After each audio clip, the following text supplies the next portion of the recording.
وسارعوا إلى مغفرة من ربكم وجنة عرضها كعرض السماء والأرض أعدت للمتقين الذين ينفقون في السراء والضراء والكاظمين الغيظ والعافين عن الناس والله يحب المحسنين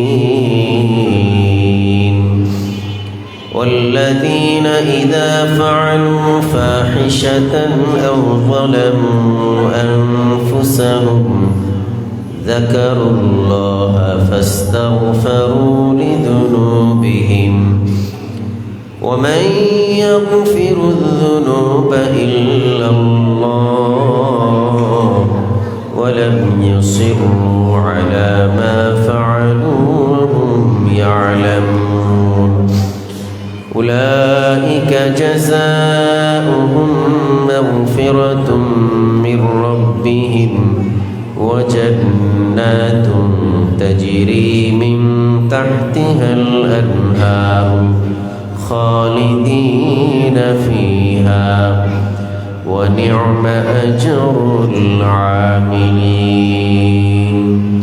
صدق الله مولانا العظيم سبحانك لا علم لنا إلا ما علمتنا إنك أنت العليم الحكيم درود شريف পড়িনি اللهم صل على محمد وعلى آل محمد كما صليت على إبراهيم وعلى آل إبراهيم إنك حميد مجيد اللهم بارك على محمد وعلى آل محمد كما باركت على إبراهيم وعلى آل إبراهيم إنك حميد مجيد মারকাজউদ্দিন আল ইসলামিয়া মাদ্রাসার পক্ষ থেকে আজকে ওয়াজ ও দোয়ার মাহফিল সম্মানিত উলামায়ে কেরাম উপস্থিত দিন দরদি ভাইয়েরা পর্দার আড়ালে মা ও বোনেরা সকলকে আন্তরিক মোবারকবাদ আল্লাহ তাআলা আমাদেরকে এই পবিত্র দিনই মজমায় বসার তৌফিক দান করেছেন এজন্য সবগুলোই বলি আলহামদুলিল্লাহ পেছনে যারা আছেন এখানে জায়গা খালি আছে একটু বসতে পারেন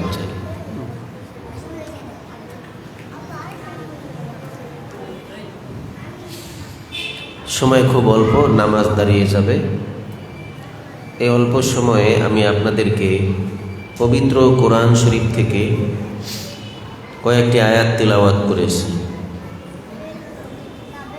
এই সূরার নাম হলো সূরা আলে ইমরান সূরার নাম কি ভাই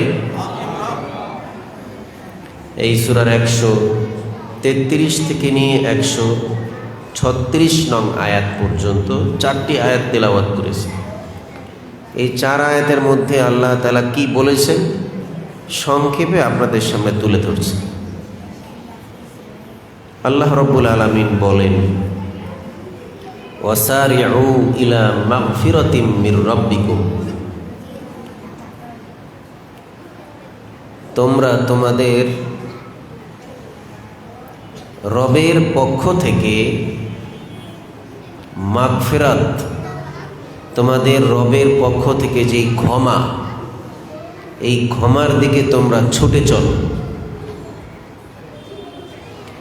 এবং ওই জান্নাতের দিকে ছুটে চলো যেই জান্নাতের ব্যাপ্তি যেই জান্নাতের আয়তন প্রস্থ আসমান সমূহ এবং জমিন সমূহের গোটা সব কিছুকে বেষ্টন করে রাখবে। তো আল্লাহ তাআলা কয়টা জিনিসের দিকে ছুটতে বললেন? দুইটা। এক, ক্ষমা, 2 নম্বর জান্নাত। চিন্তা করে দেখেন, আমরা কিন্তু এই দুইটা জিনিসই আমাদের জন্য খুব দরকার, ঠিক আছে না? আমাদের জীবনে ক্ষমাটা, আল্লাহর পক্ষ থেকে ক্ষমা পাওয়া, এটা অনেক বড় একটা নেয়ামত।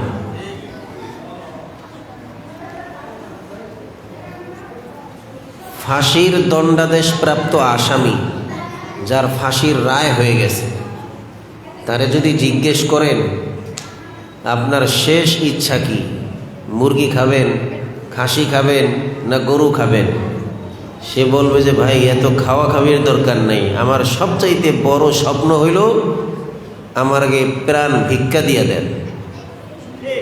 কি বলেন, এটা বলবে না?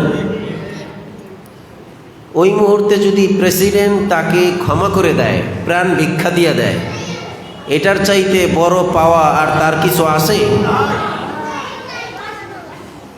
তো আমরা সকলেই পাপী, কম বেশ সবার পাপ আছে।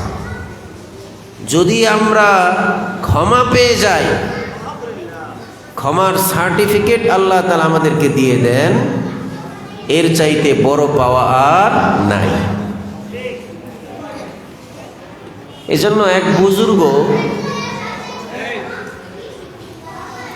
বুজুর্গ নদীর কিনারা দিয়ে তিনি হাঁটতেছিলেন। মানুষের মনে কত কিছুই তো উকি দেয়। ওনার মনে উকি দিল যে একটা বড় মাছ যদি আমি আজকে নদী থেকে পাইতাম, খুব ভালো লাগতো আমার। আল্লাহ, আপনি আমাকে বড় একটা মাছ দেন। বুজুর্গ এই দোয়া করছে নদীর কিনারে দাঁড়িয়ে, সাথে সাথে নদী থেকে একটা মাছ উঠা তার সামনে লাফাইতেছে। এখন বুজুর্গের বিরাট খুশি হওয়ার কথা না? ওনার দোয়া কবুল হয়েছে, খুশি হওয়ার কথা। উনি বরং আরো আফসোস করতেছে, হায় হায়, মাছ চাইছি, আল্লাহ তাআলা সাথে সাথে মাছটা দিয়ে দিলেন, মানে দোয়া কবুল হয়ে গেল। যদি এই মাছ চাওয়ার দোয়ার মধ্যে ক্ষমা চাওয়ার বিষয়টাও যদি ঢোকাই দিতে পারতাম, মাছও পাইতাম, ক্ষমাও হয়ে যেত। সুবহানাল্লাহ। তাহলে যারা বোঝে তাদের কাছে ক্ষমাটা অনেক বড় দামি জিনিস। বলেন, এখানে আমরা যারা বসে আছি, আমরা কি জান্নাতের সার্টিফিকেট প্রাপ্ত কোনো বান্দা? সবার পাপ আছে না আমাদের ক্ষমা দরকার আছে না নাই? তাহলে আল্লাহ যে বললেন ক্ষমার দিকে ছুটো, আমাদের ছুটতে হবে। ক্ষমাটা অনেক দামি জিনিস। 2 নম্বর আল্লাহ বললেন জান্নাতের দিকে ছুটো। হিসাব করে দেখেন, ক্ষমার জান্নাত এটা পাওয়া গেলে আমাদের আর কিছু লাগে না, লাগে? আল্লাহ বলেন এই জান্নাত এটা আমি প্রস্তুত রেখেছি উইদ্দাত লিল মুত্তাকিন, যারা গুনাহ থেকে বাঁচতে পারে, মুত্তাকি, তাদের জন্য আমি প্রস্তুত রেখেছি। এখন মুত্তাকি কারা? এই ক্ষমা এবং জান্নাত কোন ব্যক্তিরা পাবে, কারা লাভ করবে, এইটা আল্লাহ তাআলা আরো পরিষ্কার করে দিতেছে পরের আয়াতগুলোতে। আমি কিন্তু সূরা আলে ইমরানের 133 থেকে নিয়ে 36 পর্যন্ত আয়াত নিয়ে কথা বলতেছি। তো আল্লাহ রাব্বুল আলামিন পুরস্কারের কথা বললেন। 2টা পুরস্কার মনে আছে আপনাদের? 1 নম্বর কি? ক্ষমা। 2 নম্বর কি ভাই? এখন এই 2টা পুরস্কার কারা কারা পাবে, কোন কোন গুণ থাকলে পরে, সিফত থাকলে পরে এই 2 পুরস্কার লাভ করবে, ওই সিফতগুলো, গুণগুলোর কথা আল্লাহ বলতেছেন পরের আয়াতে। আল্লাহ বলেন الذين ينفقون في السراء والضراء والكاظمين الغيظ والعافين عن الناس والله يحب المحسنين।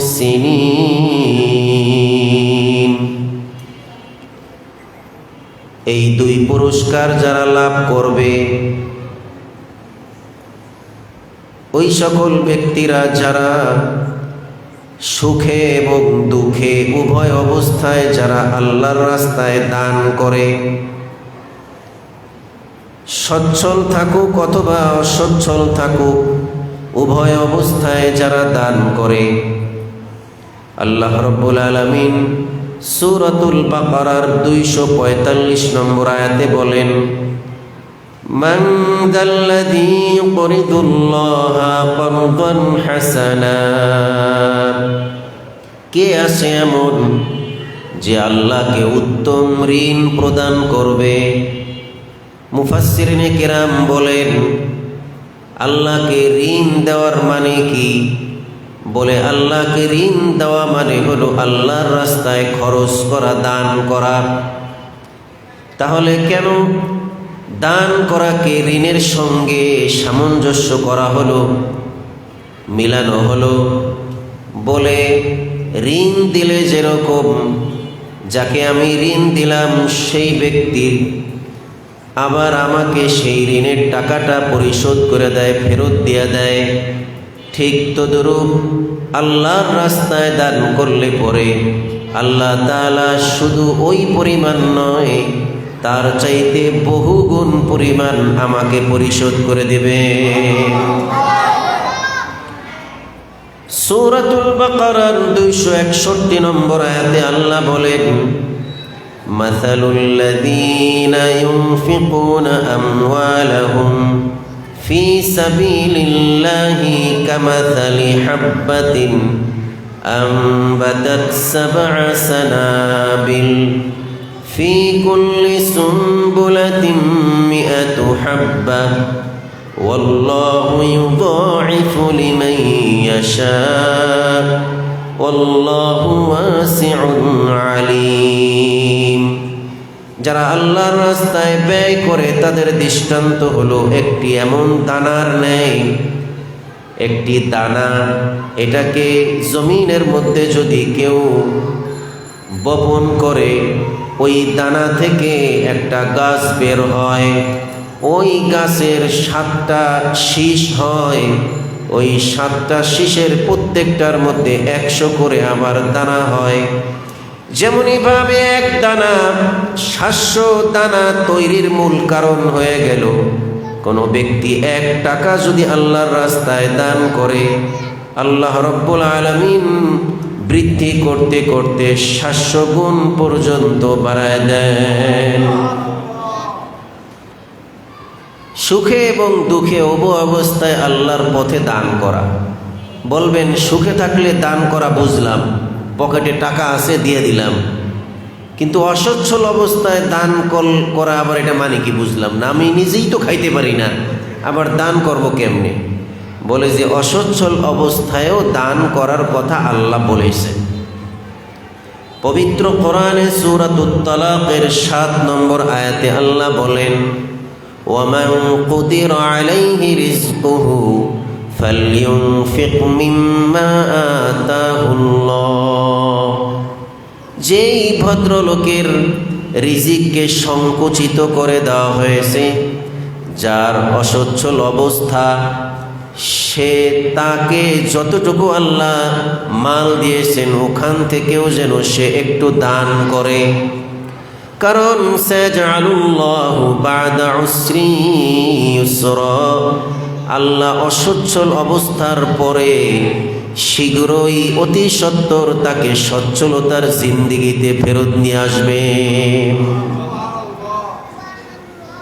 বলবেন এটা কিভাবে হয় হুজুর? টাকা নাই, দান করব কেমনে? হ্যাঁ হ্যাঁ, তোমার যতটুকু আছে 100 টাকা আছে, ওখান থেকে 8 আনা দান করো প্রয়োজনে। গ্রাম দেশে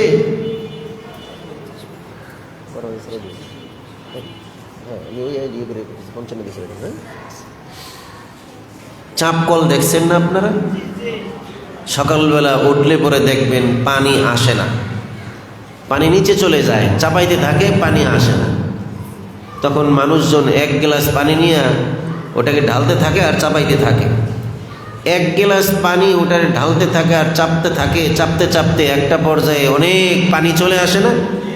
তাহলে এক গ্লাস পানি যদি অনেক পানি আসার কারণ হয়, তাহলে 1 টাকা কঠিন অবস্থায় দান করলে পরে অনেক মাল আসার কারণ হইতে পারে। আল্লাহর কথাটা মিথ্যা না, আল্লাহ সূরা তালাকে বলেছে। তা সচ্ছল অসচ্ছল উভয় অবস্থায় আমাদের দান করলে আমরা ওই 2 পুরস্কার পাবো। মনে আছে আপনাদের?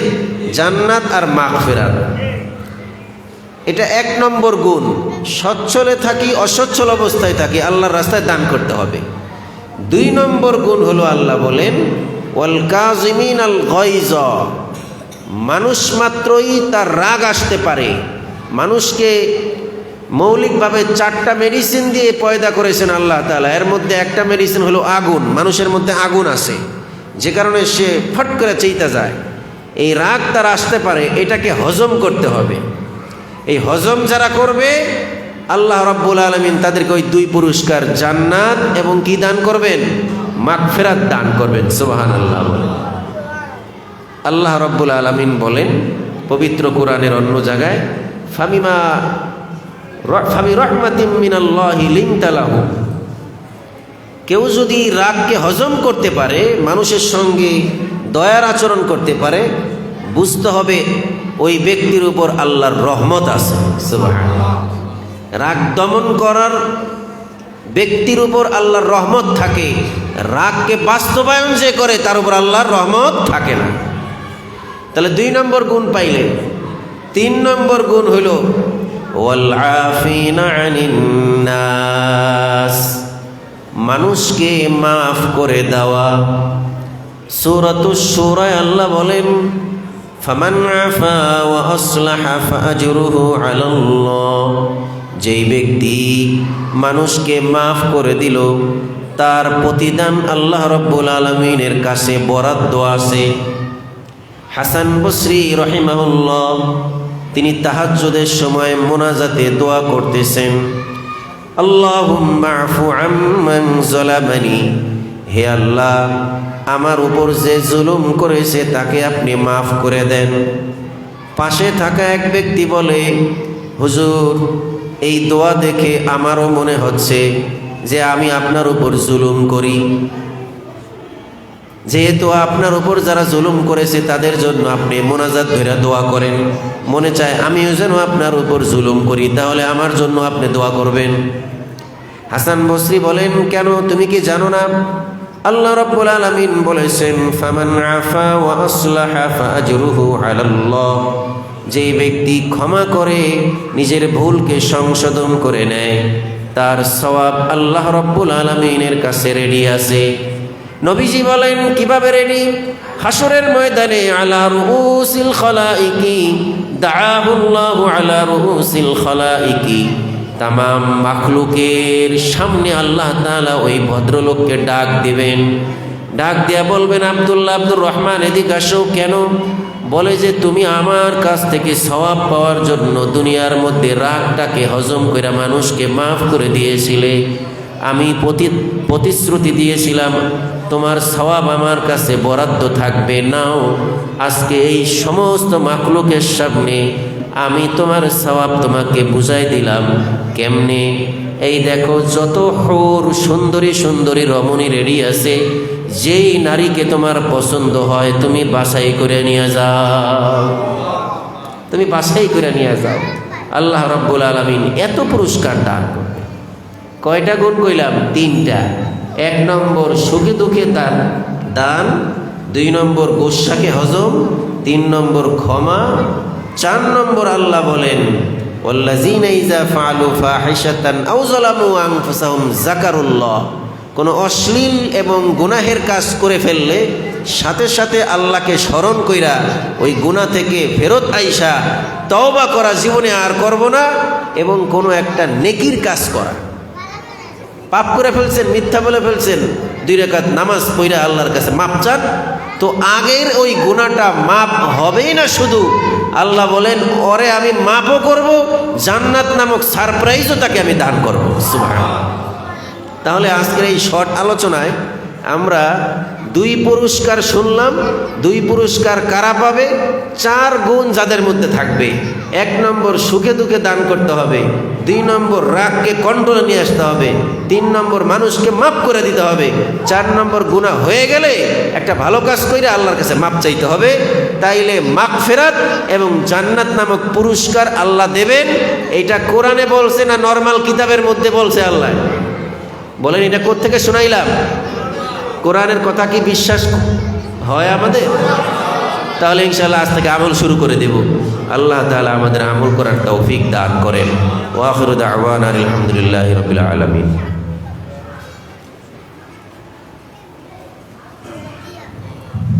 আলহামদুলিল্লাহ, অত্যন্ত গুরুত্বপূর্ণ